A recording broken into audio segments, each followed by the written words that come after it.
dans le monde aujourd'hui. Je suis Romain Poirot, directeur commercial associé de French Morning Media Group. Pour ceux qui nous découvrent aujourd'hui, je vous invite à nous suivre sur les réseaux sociaux. On est le média pour les Français qui sont aux États-Unis et les francophones, bien entendu, ainsi qu'au Canada et en Angleterre. Au Canada, sous le nom de Maudit Français.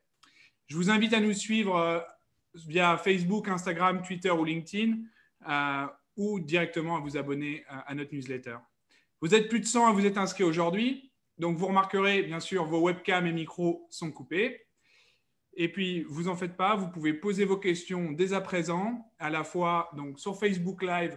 C'est très simple, vous écrivez en commentaire et puis je lirai vos questions.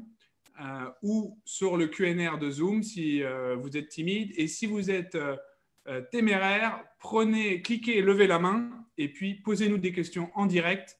Bien sûr, on ne verra pas votre visage, on aura juste votre audio. Vous pouvez poser toutes vos questions en confidentialité puisque je cacherai votre nom de famille et on verra uniquement votre prénom. On en revient tout de suite au sujet du jour. Franchise aux USA, ouvrir une French American Academy. Pour répondre à nos questions, nous avons l'honneur de recevoir Jean-François Guéguin, qui est le cofondateur de la French American Academy. Jean-François vit aux États-Unis depuis 1998. Donc, comme je disais, il a cofondé la French American Academy, qui est une école bilingue dans le New Jersey avec 2 campus. Il est aussi le créateur des Bastille Day dans le New Jersey, ainsi que la Semaine française, qui sont des événements qui participent au rayonnement de la vie culturelle française dans le New Jersey. Je vais vous inviter maintenant à tous mettre la présentation en mode plein écran, parce qu'on va partager une présentation avec vous. Et surtout, si vous nous avez rejoints depuis un mobile ou depuis un téléphone, essayez de nous rejoindre depuis une tablette ou depuis un ordinateur afin de pouvoir bien voir la présentation et de pouvoir comprendre et puis voir un petit peu les chiffres qu'on va partager avec vous. Je vais tout de suite laisser Jean-François nous présenter le programme d'aujourd'hui. Alors, bonjour à tous. Merci de votre présence parmi nous.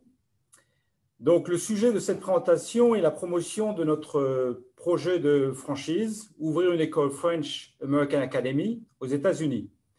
Donc, il s'agit d'un roadmap que je vais essayer de vous décrire. Un roadmap, c'est le plan détaillé d'une route pour atteindre une destination. Alors, les 5 idées principales que j'aimerais que vous reteniez à l'issue de ce webinaire sont 1. La réputation de notre école. 2. La franchise est un modèle de développement éprouvé. 3. Il s'agit d'un projet aspirationnel et enthousiasmant. 4. Le retour sur investissement. Et 5. La formation et l'accompagnement. Donc, je vais commencer par vous décrire The French American Academy. Donc, il s'agit d'un groupe d'écoles bilingues franco-américains dans le New Jersey dont la création remonte à 2007. Donc, vous voyez la carte du pays et en haut à droite, en rouge, c'est le New Jersey. C'est un petit État qui est effectivement à côté de New York. Donc, l'idée d'une école bilingue a été imaginée par Anne-Sophie, mon épouse, car à cette époque, en 2007, il n'existait pas d'établissement scolaire dans le nord de l'État où l'on enseignait le français. Or, nous avons 4 enfants et il était important pour nous que nos enfants puissent parler à la fois le français et l'anglais. Et d'autre part, en tant que parents d'enfants scolarisés dans les écoles américaines, nous avons constaté les avantages du système américain tout en identifiant ses carences. Donc, il nous semblait en effet que l'école américaine de nos enfants facilitait le développement de la personnalité, ce qui était une bonne chose, mais cela se faisait parfois au détriment d'une méthode et d'une discipline d'apprentissage. Nous avons donc imaginé une école maternelle où les enfants seraient exposés autant au français qu'à l'anglais dans un environnement académique structurant. C'est ainsi qu'est née The French American Academy. Aujourd'hui, l'école propose un enseignement bilingue de la maternelle au collège. Nous avons environ 300 élèves qui sont sur 2 campus et nous avons une équipe composée de 70 enseignants et personnel administratif. Les écoles sont homologuées par le ministère de l'Éducation nationale et par son homologue américain, qui est le New Jersey Department of Education. La population d'élèves est très diverse. Elle représente environ 30 nationalités. Un tiers des familles ne parlent pas le français à la maison. Donc, certains des élèves ont maintenant passé 12 ans chez nous avant de partir au lycée. Et tous ces élèves sont maintenant bilingues alors que leur famille, éventuellement, ne parlait pas le français à la maison. Donc, aujourd'hui, avec le recul, on constate que le développement de nos écoles a dépassé nos projections. Et beaucoup de facteurs expliquent cette croissance. Nous pensons que le facteur le plus important, c'est en fait la première pierre qu'on a posée en imaginant une maternelle structurante. Sur ce diapositive, j'ai fait 4 photos d'un film promotionnel qu'on a créé en 2011. Je vais demander à Romain de passer le film en espérant que la technique suive. Ce film dure 2 minutes, donc restez avec nous, parce qu'encore une fois, ce film décrit notre philosophie et vous donnera une idée effectivement de ce qui se passe dans nos écoles. Romain, c'est à toi.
Voilà. Merci Romain. Donc j'espère que vous avez tous pu profiter de cette vidéo. J'espère que les connexions Internet sont bonnes. Pour ceux et celles qui n'auraient pas pu apprécier la vidéo, elle est disponible bien sûr sur notre website. Pour votre information, en fait, cette vidéo qui date de 2011 donc, a été partagée avec une vingtaine d'écoles en Amérique du Nord et en Angleterre, qui l'utilisent aujourd'hui pour leur événements promotionnels et pour illustrer encore une fois la réflexion sur le bilinguisme.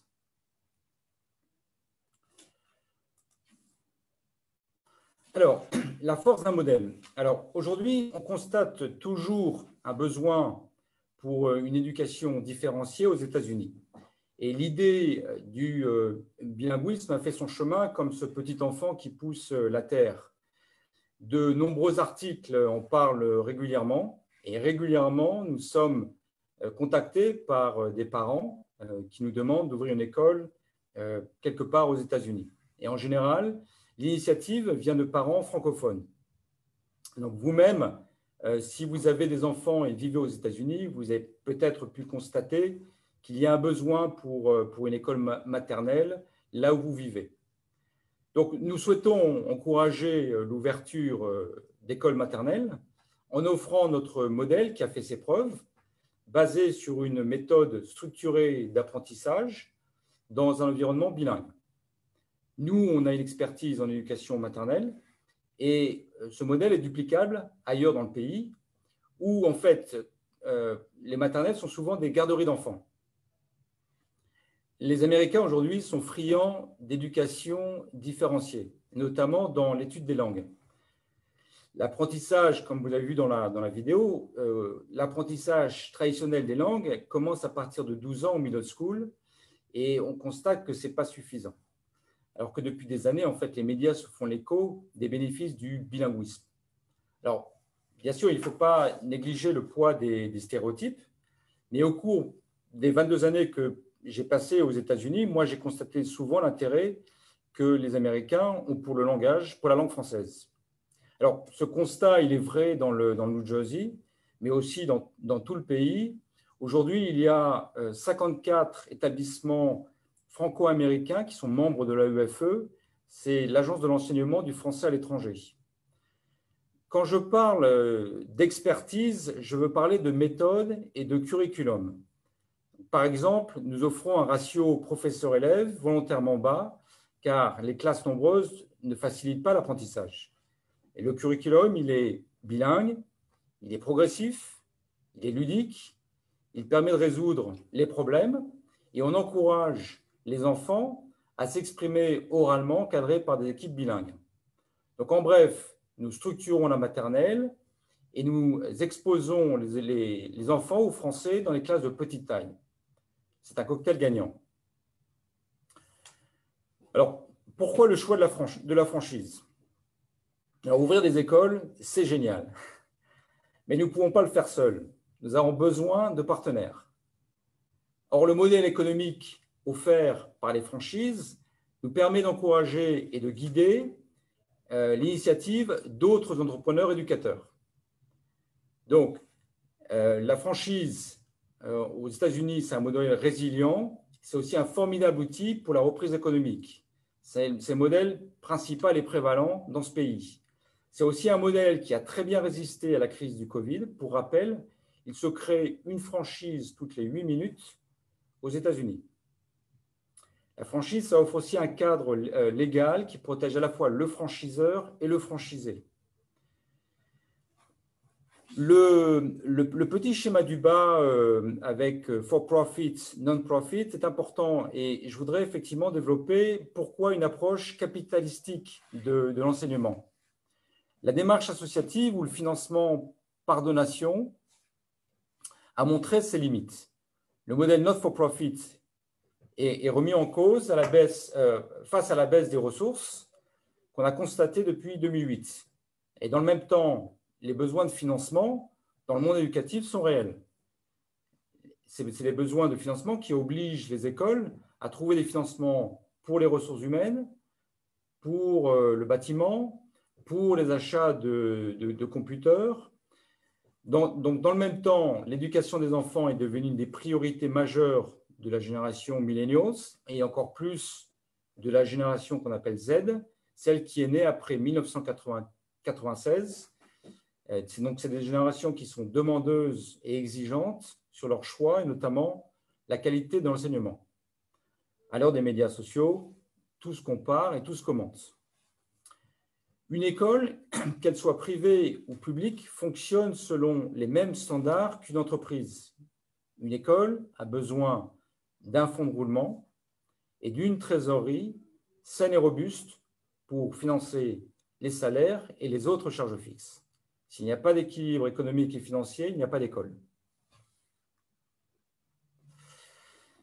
Or, nos écoles ne sont financées ni par les fonds publics, ni par les subventions, ni par les impôts. Donc, il s'agit d'encourager l'investissement privé. Et la force de l'économie américaine, c'est la capacité à mobiliser et rémunérer un investissement privé sur des projets qui créent de la valeur. Les familles inscrivent leurs enfants dans une école privée car elles y trouvent un modèle d'éducation qui correspond à leur choix de vie. et ce qu'elles souhaitent pour l'avenir de leur enfant. Les parents ont besoin de savoir que l'école est bien gérée, qu'elle est pérenne et stable financièrement et qu'ils peuvent compter sur le personnel et les enseignants pour fournir un cadre stable à leur enfant sur le court, moyen et long terme.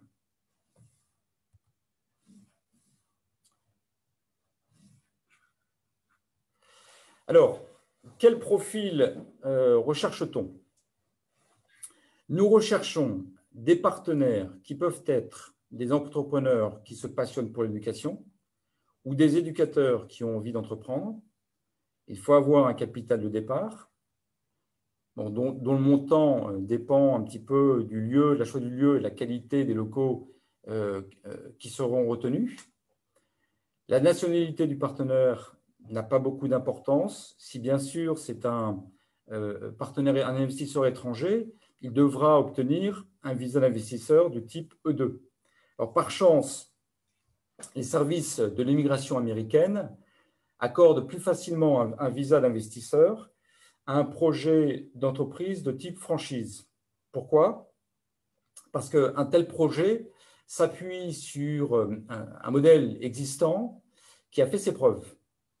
Et bien sûr, les bureaux, les services de l'immigration américaine savent qu'un franchisé bénéficiera des conseils et du support du franchiseur.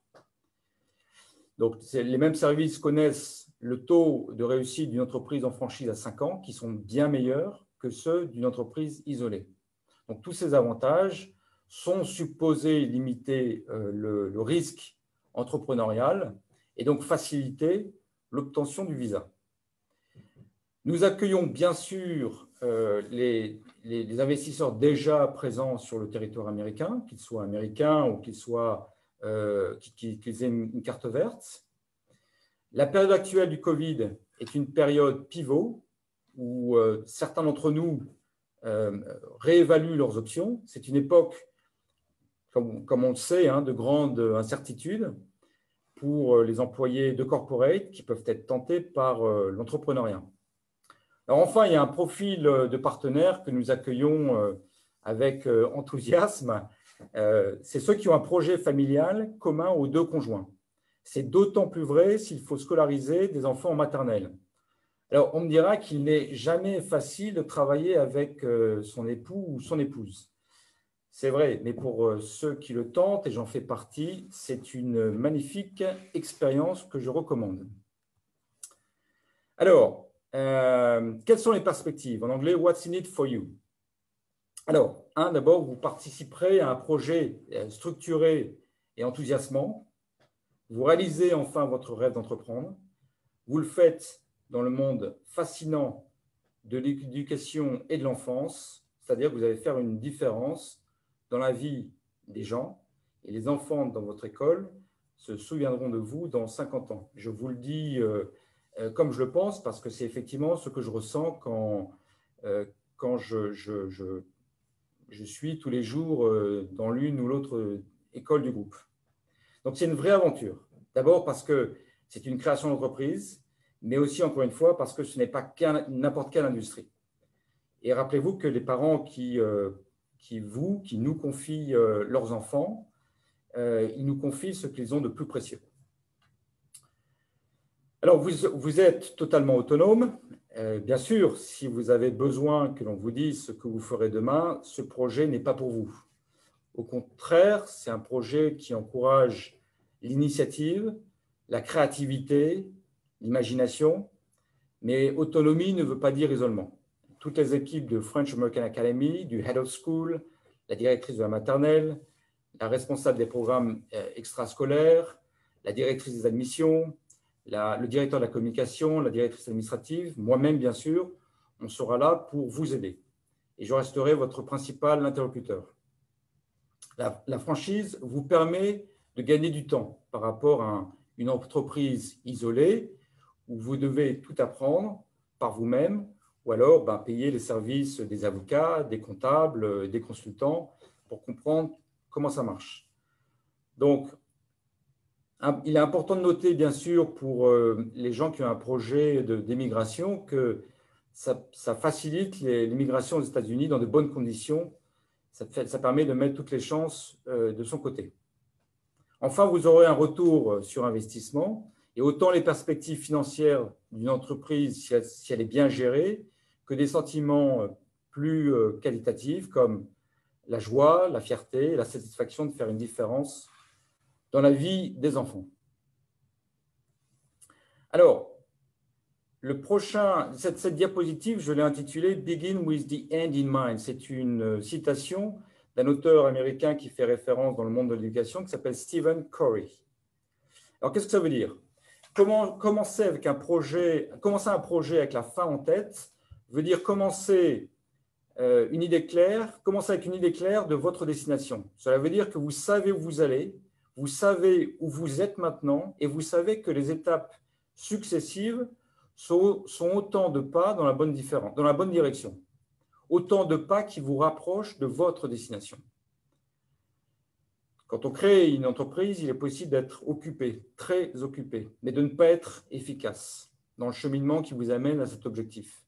Si on n'a pas une idée claire d'où l'on est et où on a besoin d'aller, donc on peut gaspiller beaucoup de temps à s'occuper avec des tâches qui donnent l'apparence de croissance d'un projet, mais en réalité ne génèrent aucune valeur ajoutée. Et pour cela, il faut toujours avoir à l'esprit l'objectif que l'on souhaite atteindre. Donc, nous vous proposons une méthode de travail qui vous permet d'arriver là où vous souhaitez arriver. Nous ne perdrons jamais de vue notre objectif et toutes nos actions sont entreprises comme une étape supplémentaire pour se rapprocher de l'objectif. Donc, ça, c'est la méthode et il s'agit d'un roadmap. Quelle est la méthodologie avant la signature? Donc, la franchise, c'est deux partenaires qui décident de travailler ensemble. C'est autant un franchiseur qui choisit un franchisé qu'un franchisé qui choisit un franchiseur. Nous aurons un certain nombre d'échanges préalables qui permettront de nous aider à mieux vous connaître et vice-versa. Et puis, nous vous proposerons une journée entière d'approfondissement.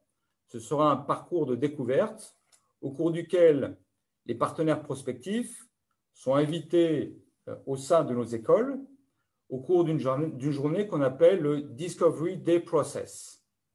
Pendant cette journée, le prospect rencontrera les responsables de l'école, Head of School, directrice de la maternelle, la directrice d'admission, directrice de l'extrascolaire, la responsable financière, le directeur de la communication. On vous fera visiter une de nos écoles. Et si vous avez besoin d'approfondir votre compréhension, on organisera des meetings one-on-one. L'étape suivante, c'est l'étude d'un document très important pour la franchise, qui est le FDD, qui est l'acronyme pour Franchise Disclosure Document, qu'un franchiseur a l'obligation légale de remettre à un partenaire potentiel. Donc, le FDD est composé de 23 items qui détaillent tous les aspects du partenariat, et notamment le détail des frais, les droits d'entrée, les royalties, participation aux frais marketing. Le FDD détaille aussi le détail des investissements, le territoire, l'usage de la marque, la formation et l'accompagnement que le franchiseur offre aux franchisés. Voilà, pour ne parler que des plus importants.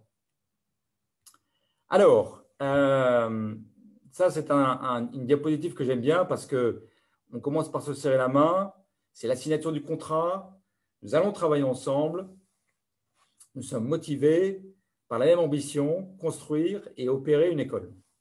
Donc, nous vous remettons un manuel très complet qui fait environ 300 pages et qui couvre toutes les étapes nécessaires. C'est un peu la Bible opérationnelle que nous allons détailler lors de journées de formation dans nos écoles, mais aussi sur site, le site étant votre école. Vous bénéficierez aussi d'une assistance par téléphone et des plages horaires de questions-réponses. Donc, le choix du lieu est bien sûr primordial, car une école maternelle s'adresse à une population locale. j'ai mis une petite photo de mortier et de ciment. Bien sûr, on ne va pas construire une école de cette façon, mais l'image est bonne pour effectivement indiquer qu'on construit une école à partir de rien, avec effectivement des idées, avec des hommes et des femmes, avec des méthodes, et surtout avec une ambition effectivement de finaliser cette école. Alors pour cela, il faut s'entourer d'une équipe, un avocat, un comptable, éventuellement avoir un agent immobilier qui permet d'identifier une liste de sites. Le site retenu doit obtenir toutes les autorisations légales du département de l'éducation de l'État, ainsi que des autorités municipales, car il doit correspondre aux normes en vigueur, c'est-à-dire la police, les pompiers, l'hygiène, etc. Il faudra éventuellement faire des travaux, acheter des meubles. Il faudra embaucher des enseignants américains et français ou francophones, des assistants. Il faudra commencer très tôt à animer le marketing et la promotion de cette école, de façon à susciter l'intérêt des familles.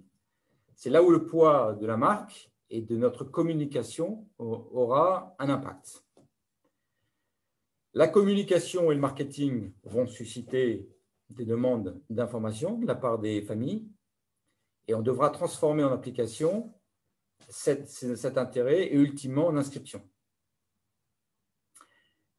Les enseignants feront aussi l'objet d'une formation car c'est eux qui vont transmettre la méthode French American Academy. Et enfin, il faudra programmer le premier jour d'école, l'année scolaire, l'organisation des classes, le curriculum et la communication avec les parents.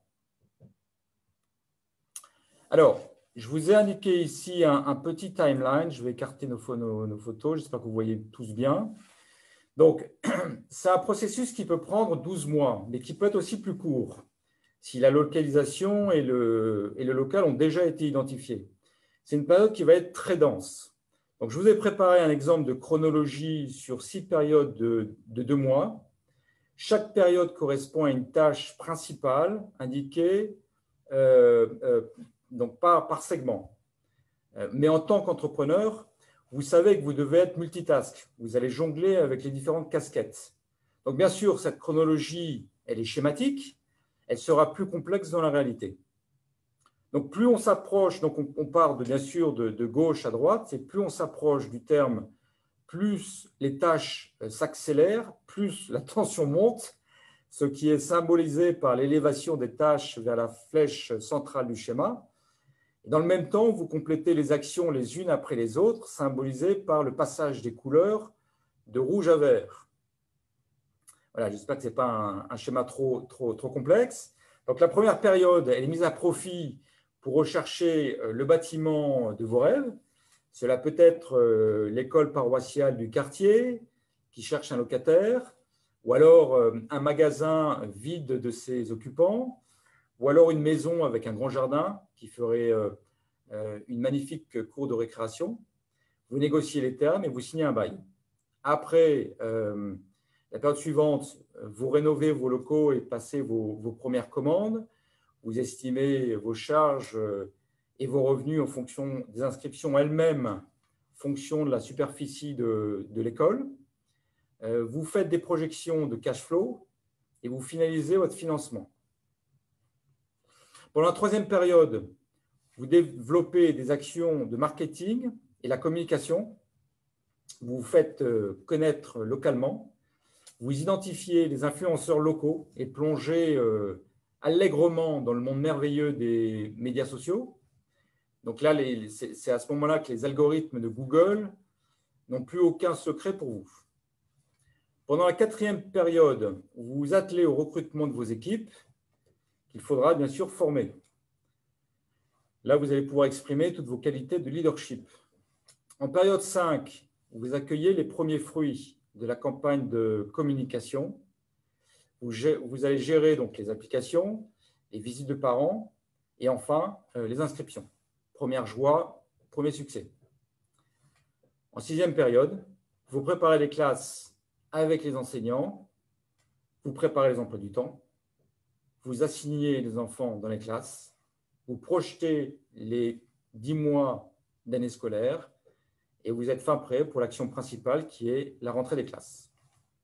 Et pendant tout ce processus, vous recevrez plus de 90 heures de formation et un support constant et régulier de French American Academy. Donc l'acronyme FAA fournit support et formation. Voilà, alors vous avez maintenant une idée, j'espère, un peu plus précise de ce que l'on propose. Donc pour résumer, les 5 idées principales que j'aimerais que vous reteniez à l'issue de ce webinaire sont la réputation de notre école. La franchise est un modèle éprouvé, un modèle de développement éprouvé. Il s'agit d'un projet aspirationnel et enthousiasmant. Il y a un retour sur investissement et vous bénéficiez d'une formation et d'un accompagnement. Donc, je vous remercie pour votre attention. Vous avez mes coordonnées et vous pouvez me joindre par téléphone ou par email. Et il y a surtout en fait ce petit QR code dont vous pouvez prendre une photo qui est relié directement à mon calendrier pour prendre en fait des rendez-vous. Voilà, donc merci encore et je vous propose d'ouvrir une session de Q&A. Super, merci Jean-François.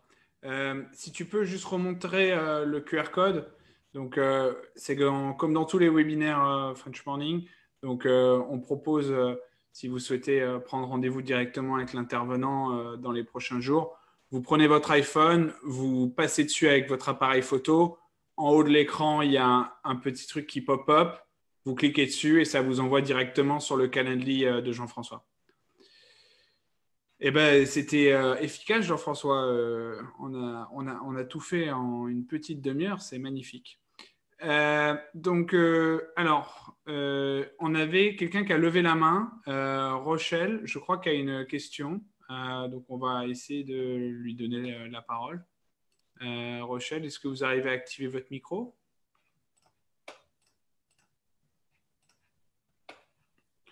Bon, en attendant que Rochelle arrive à activer son micro, je vais commencer à lire les questions qu'on a reçues par écrit, OK?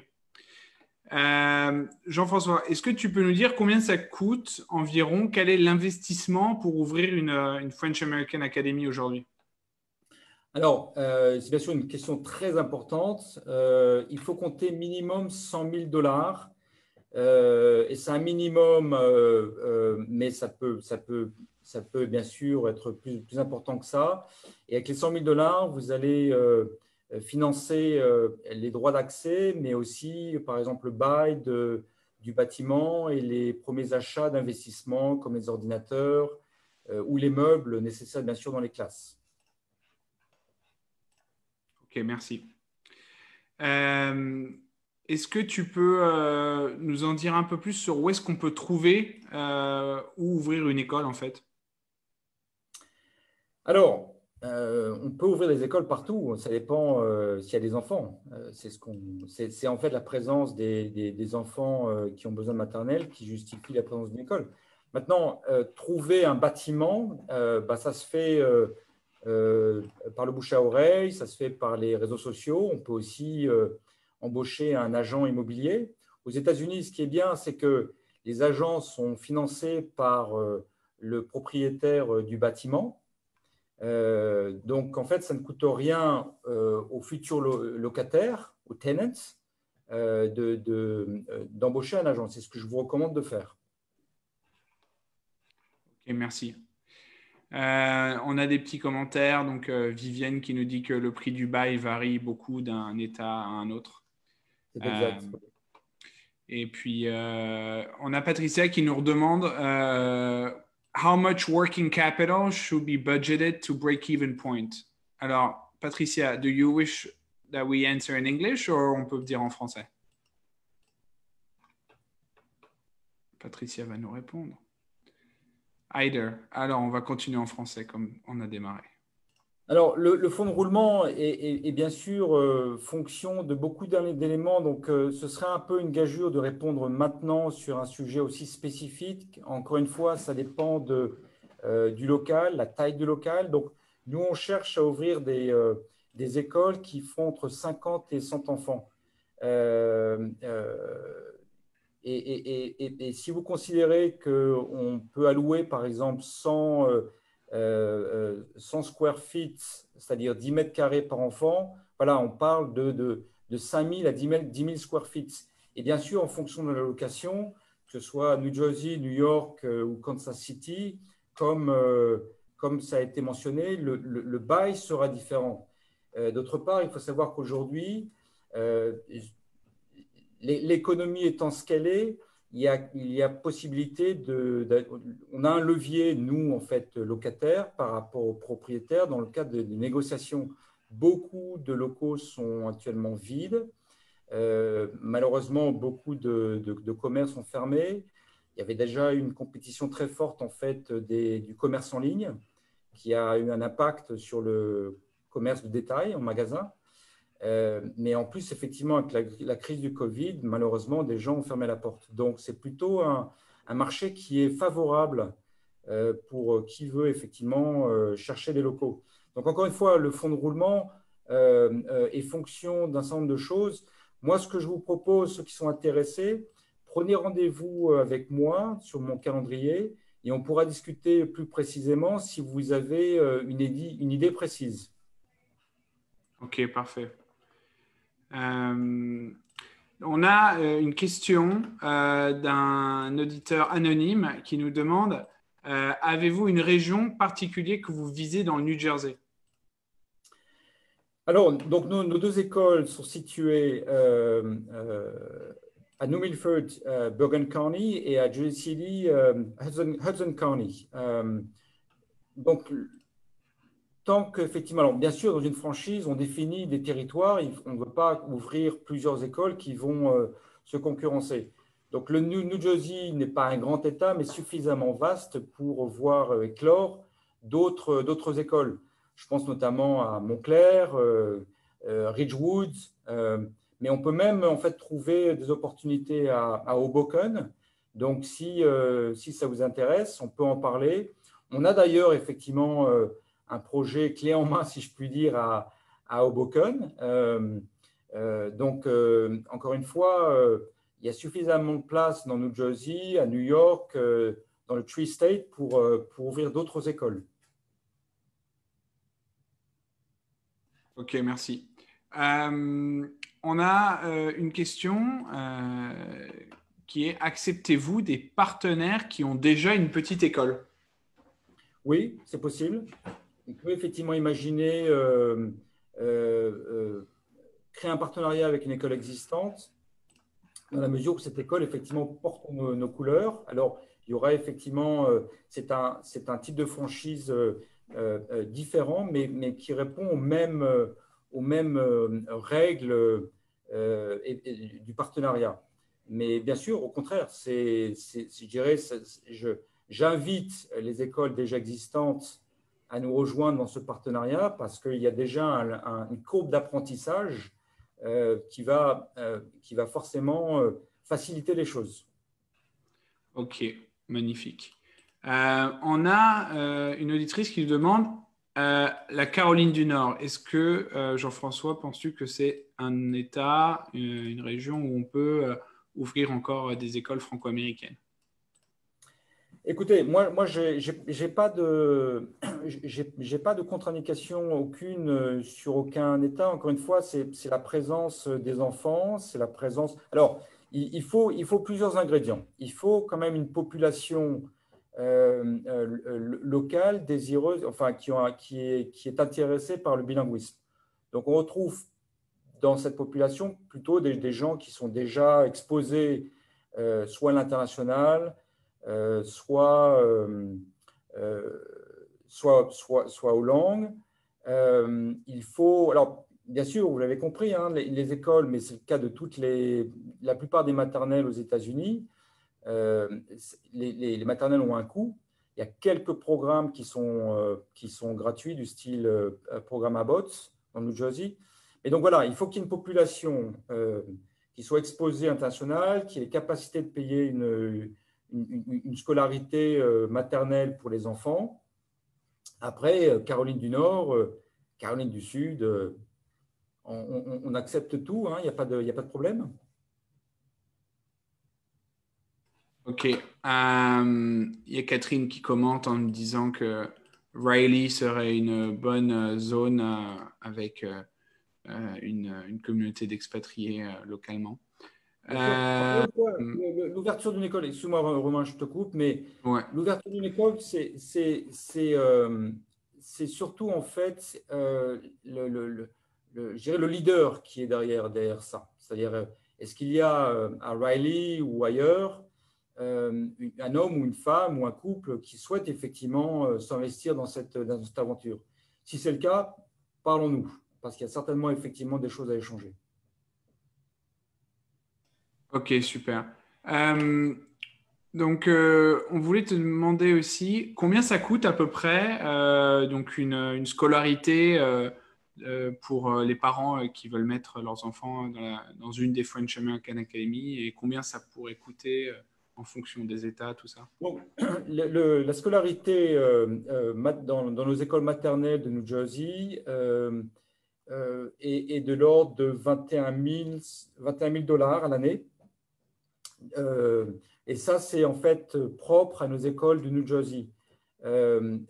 Donc, bien sûr, derrière cette scolarité, il y a, comme je vous l'expliquais dans ma présentation, il n'y a aucun autre financement complémentaire qui pourrait venir soit de donations, soit d'impôts, de subventions. Donc, avec sa scolarité, on couvre toutes les charges, notamment la charge principale, c'est bien sûr les salaires, c'est important, mais aussi les loyers et toutes les charges fixes.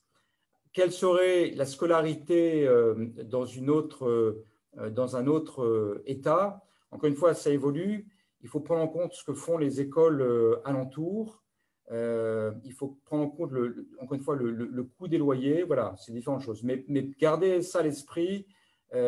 C'est 21 500 pour nos écoles de New Jersey, en maternelle. Ok. Il y avait bon, il y avait quelqu'un qui avait levé la main et qui l'a rebaissé. Du coup, bon, ben, si vous souhaitez lever la main, vous pouvez lever la main. Je vous donnerai la parole. Et ben voilà, il y a quelqu'un qui nous dit que son enfant était dans une French American School jusqu'au high school et c'était la meilleure décision qu'elle ait faite, qu'elle ait faite pour son enfant. Ben, c'est très très bien. Très bien. Alors, il y a un élément que j'ai peut-être pas trop mentionné ou rapidement, mais c'est vrai qu'il est important de noter quand même qu'il y a ce réseau de la UFE en Amérique, donc à travers le monde, en Amérique du Nord et notamment aux États-Unis, avec plus de 50 établissements. Et ces établissements, ils ont soit des jeunes maternelles, soit ils n'en ont pas. Mais les maternelles French American Academy, telles qu'on peut les imaginer, pourraient servir de feeder school, c'est-à-dire de petite école à partir desquelles, en fait, les élèves, après la maternelle, pourraient accéder à l'école élémentaire de la UFE, ou puis le collège, etc., etc. Donc ça, c'est une possibilité à garder. C'est surtout ce que j'appellerais un selling point, c'est-à-dire qu'il est clair que le lycée français de Los Angeles, qui est un gros lycée, ou Rochambeau à Washington, qui est aussi un gros lycée, ils auront leur maternelle, mais ils pourront aussi s'approvisionner, si je puis dire, auprès de maternelles locales. Et encore une fois, c'est là où il y a une opportunité pour notre projet. Maintenant, ça n'exclut pas la possibilité que les maternelles telles qu'on les imagine, French American Academy, puissent elles-mêmes évoluer par palier et un jour ouvrir une école élémentaire, voire un middle school. C'est ce qu'on a fait à New Milford et à Jersey City, donc on peut le refaire ailleurs. Ok, parfait. Bon, on a plein de questions qui arrivent. Euh, alors, je vais juste essayer de les lire dans l'ordre. Ah oui, concernant les profs. Donc, où est-ce qu'on peut trouver des profs? Et est-ce qu'on peut avoir l'accréditation? Alors, Voilà. donc, les profs, on va les embaucher comme on les embauche chez nous, c'est-à-dire que ça peut être du bouche à oreille, c'est les réseaux sociaux, c'est les sites en fait qui sont spécialisés dans les offres de job. Euh, le marché de l'emploi aux États-Unis est fluide. Et effectivement, on peut rencontrer. Je ne suis pas inquiet sur je dirais, la capacité du marché à fournir des demandeurs si on poste une offre d'emploi. Euh, Encore une fois, on l'a fait et je dirais chaque fois qu'il y a effectivement un besoin dans nos écoles, on embauche aisément. Maintenant, rappelez-vous effectivement qu'il faut embaucher à la fois des enseignants anglophones et francophones. Donc, ça introduit une complexité. Mais on peut trouver effectivement aisément les enseignants que l'on souhaite. Ils ne seront pas toujours forcément qualifiés comme on le souhaiterait.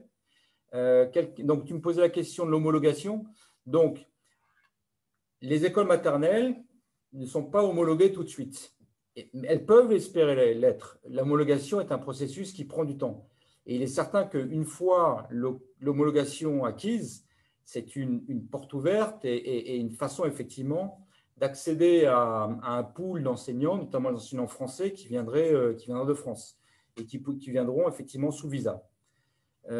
Mais encore une fois, quand on commence une maternelle, elle n'est pas immédiatement homologuée, même si elle est certifiée par les autorités de l'État.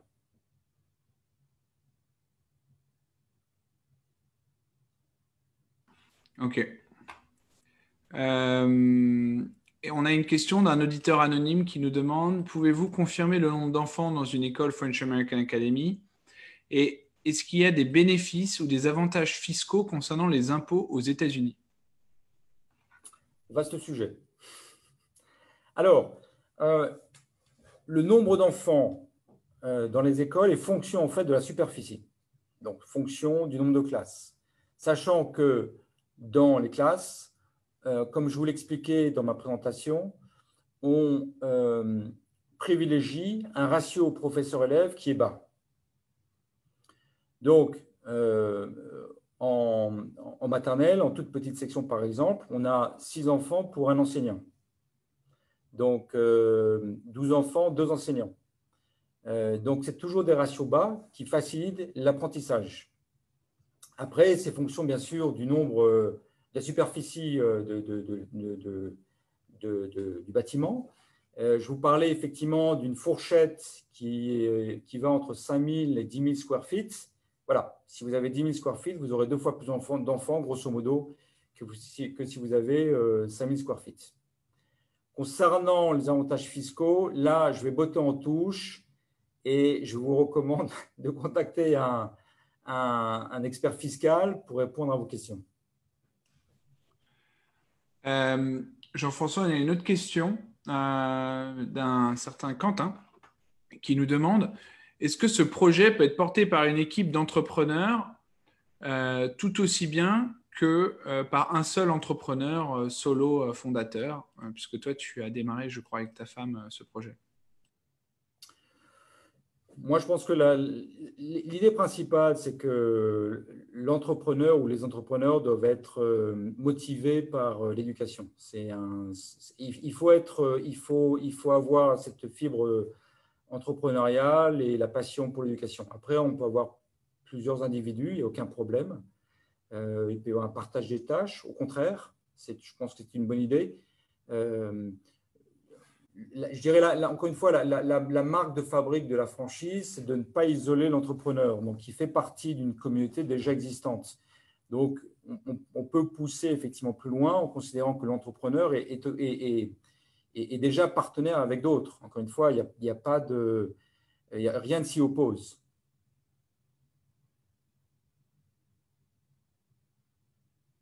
Est-ce que Quentin, ça répond à votre question?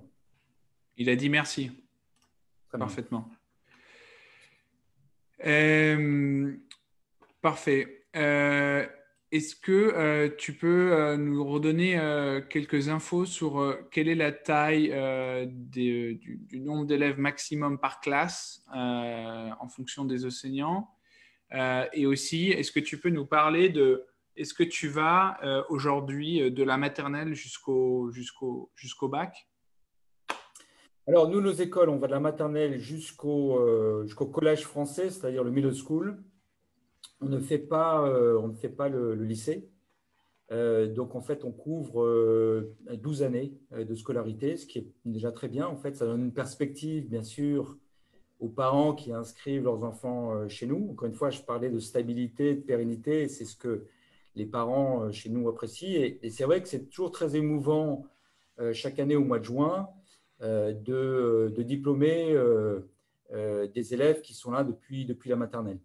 Mais bon, pas au-delà. Alors après, qu'est-ce qu'ils passent? Qu'est-ce qu'ils font? Ben, ils vont au lycée français, aux différents lycées à New York, euh, ou dans les différentes high schools américaines. C'est aussi ça l'intérêt de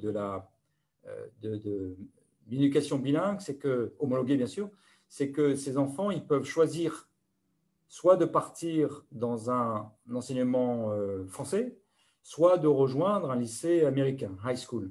Alors quand je dis que les enfants choisissent, c'est aussi souvent que les parents repartent en France ou quittent le pays. Hein.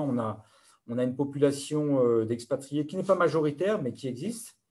Je pense que ce qu'ils trouvent chez nous, c'est cette possibilité, effectivement, cette adaptation, cette souplesse aux différents systèmes scolaires, que ce soit en France, aux États-Unis ou ailleurs. Et l'autre question que posait notre auditeur, c'était quoi? C'était la taille des classes, c'est ça? La taille des Alors, les classes ratios, maximum, le nombre d'élèves maximum par voilà. enseignant. C'est ça. Alors, Puketu, donc toute petite section de maternelle, c'est 1 pour 6. Après, on passe à 1 pour 8, 1 pour 10, 1 pour 12. Et en élémentaire, c'est 1 pour 20. Mais là, éventuellement, je pourrais vous le reconfirmer par un email ou si vous me contactez. Alors, ces informations sont sur le site de l'école, hein, mais voilà, c'est à peu près, grosso modo, le ratio. Et bien sûr, les tout petits ont besoin d'une supervision constante, alors que les plus grands sont bien sûr plus autonomes. Ok. On a une autre question qui est est-ce que c'est mieux de louer ou d'acheter le local dans lequel on va ouvrir l'école? Euh, c'est une très bonne question. J'aimerais avoir la réponse. Je pense que j'aime bien l'idée en fait de l'achat, de l'acquisition, parce qu'encore une fois, une école s'inscrit sur le long terme. Et donc, avoir une propriété en nom propre, ça permet effectivement de s'inscrire sur le temps long. Maintenant, ce n'est pas toujours simple, il faut financer. Euh, Nous, actuellement, dans New Jersey, on est locataire. On loue en fait auprès du diocèse de Newark. Et là aussi, ça a été intéressant de savoir effectivement que le diocèse, on a un très bon partenariat avec le diocèse et les écoles vides, puisqu'il y en a effectivement, sont pour nous des moyens effectivement de développer notre projet. Donc, les deux sont possibles. Si vous avez les moyens financiers, oui, faut envisager, en tout cas, il faut étudier l'achat.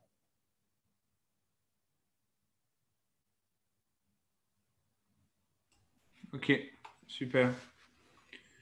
Euh, Est-ce que tu peux nous faire un petit topo sur quel est le modèle de bilinguisme que tu penses et qui est fait par French American Academy aujourd'hui? Est-ce que c'est plutôt du 80-20, du 50-50? Alors, Euh, dans nos écoles de New Jersey, c'est une immersion française de 90%, 10% d'anglais. C'est lié aussi à la qualité des enseignants, hein, qui sont dès la maternelle des enseignants qui viennent de France, qu'on fait venir en fait avec un visa. Donc qui nous permet effectivement d'exploiter cette ressource et d'immerger ces enfants dans un environnement français. Après, ça dépend bien sûr des profs qu'on va pouvoir embaucher. Mais en tout cas, notre philosophie est bien sûr d'exposer au maximum les enfants dans un environnement français. Maintenant, la mixité linguistique se fait aussi au contact des autres élèves, des autres enfants. Donc voilà, c'est un peu un mix de ce que l'on veut faire, notre méthode, notre curriculum, le contenu des programmes, quels sont les enseignants qu'on aura trouvés, mais c'est aussi la population qui sera nos élèves, qui va constituer à partir duquel on aura des élèves français ou américains ou autres d'ailleurs. Quand je dis français, c'est francophone, hein, parce qu'effectivement, on a 30 nationalités, on a un certain nombre de nationalités francophones, on a des Canadiens, on a des Belges, on a des Sénégalais, on a des Suisses, voilà. Ok, magnifique. Eh ben, je pense qu'on va wrap up parce qu'on va arriver à l'heure et je pense on t'a bien torturé avec tout un tas de questions. Donc, Merci beaucoup. J'apprécie vos questions, j'apprécie l'intérêt que vous avez pour notre projet. C'est un projet qui nous tient à cœur. Et encore une fois, je vous l'ai dit, ouvrir des écoles, c'est génial. C'est vraiment un très beau projet. Mais on ne peut pas le faire seul. Et j'espère effectivement pouvoir susciter des vocations parmi vous. ce sera le mot de la fin. Merci Jean-François. Merci à tous d'être restés connectés jusqu'à la fin. Je vous rappelle que, bien entendu, tout est disponible tout de suite en replay sur nos comptes Facebook, que vous soyez sur Maudit Français, French Morning, États-Unis ou Londres, ainsi que dans les newsletters qui vont arriver. Et puis Zoom vous enverra aussi un message dans 24 heures avec l'intégralité du replay du webinaire d'aujourd'hui. Si vous avez des questions, je vous invite à contacter Jean-François dès à présent. Vous verrez aussi que dans l'email automatique, il y aura l'email de Jean-François et donc vous pourrez lui poser toutes vos questions que vous n'avez pas eu le temps de poser aujourd'hui. Merci encore, Jean-François. Je te souhaite une bonne après-midi, bon appétit à tout le monde pour ceux qui n'ont pas encore déjeuné et puis à très bientôt sur French Morning Media Group. À bientôt. Bonne journée. Merci.